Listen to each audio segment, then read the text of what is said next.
বিশ্বনবী জুমার খুতবা দিচ্ছেন, হঠাৎ বিশ্বনবী দেখলেন হাসান আর হুসাইন লাল দুইটা জামা পরে জুমার মসজিদের মধ্যে ঢুকে একবার কাতারের এইদিকে দৌড় মারে, আরেকবার ওইদিকে দৌড় মারে।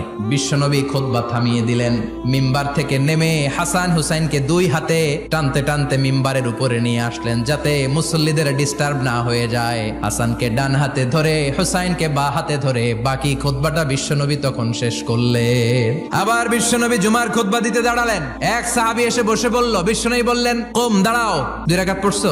সাহাবী কয় না, পড়ি নাই। বিশ্বনবী বললেন, 2 রাকাত পড়ো। খুতবার নিরবিচ্ছিন্নতাকে ভঙ্গ করে বিশ্বনবী তাকে দাঁড়াতে বললেন, 2 রাকাত নামাজ পড়তে বললেন। তার মানে খতিব সাহেব মন গড়া শুধু খুতবা দিয়ে যায় না, ডানে বায়ে কোথায় কি হচ্ছে সবকিছু নজরে রেখে, কন্ট্রোলে রেখে সামাজিক সব সমস্যার কথাগুলো তুলে ধরে অসামাজিক কার্যকলাপের বিরুদ্ধে হুঙ্কার দিয়ে জুমার প্ল্যাটফর্মটাকে শক্তিশালী করাই হচ্ছে একজনের খতিবের দায়িত্ব। চিল্লা এখন ঠিক কিনা?